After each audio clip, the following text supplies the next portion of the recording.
there's an assumption of ease. And I think I haven't heard any of you mentioning the frustration that we are confronting within the white establishment. The very reason why I put the proposition that we should chill in our expectations is because I think we understand the degree of frustration and challenges the black middle class experiences. I spent a year at McKinsey before doing what I'm doing now, and I can add to the things that you are mentioning and the things which no doubt Ivan has in mind. I mean, I've seen young black professionals with the kind of pedigree that Lindiwe was alluding to, going to good schools, cultivating your accent, and you will still find that person suffering from what I call imposter syndrome when they find themselves on the 4th floor of McKinsey.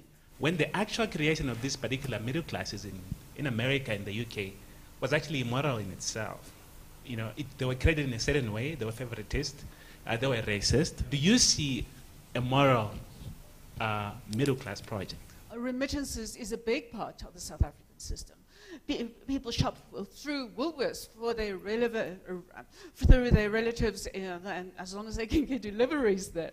And so there is a kind of caring there. The radio station that I work for struggles to get advertising revenue, and we're constantly having to prove that this so-called black middle class has money. About 3 or so years ago, am I allowed to mention Jimmy? No. Manye. It's okay. They were questioning the rate at which darkies were occupying senior and top management positions. They were saying the rate of transformation was slow and everything and stuff like that, and they job hop.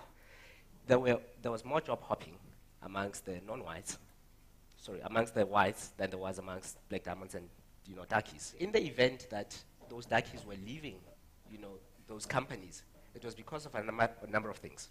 They didn't feel that they fitted in with the culture.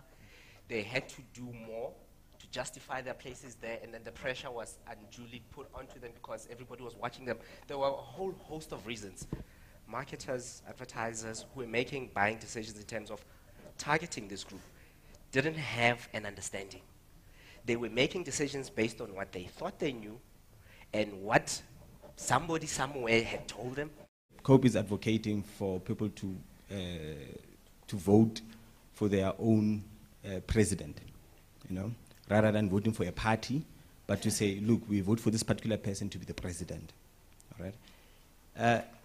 In your view, what effect do you think that approach will have in the middle class and also in the poor? If you're middle class, it's possible to dissociate yourself from society. So while you may have access to things like, education, whatever, healthcare, and you have a good job, etc., you probably don't know how parliament works, or how council works, or what the actual mechanisms behind government are, what the constitution reads. I mean, most people don't know the difference between law and ground law.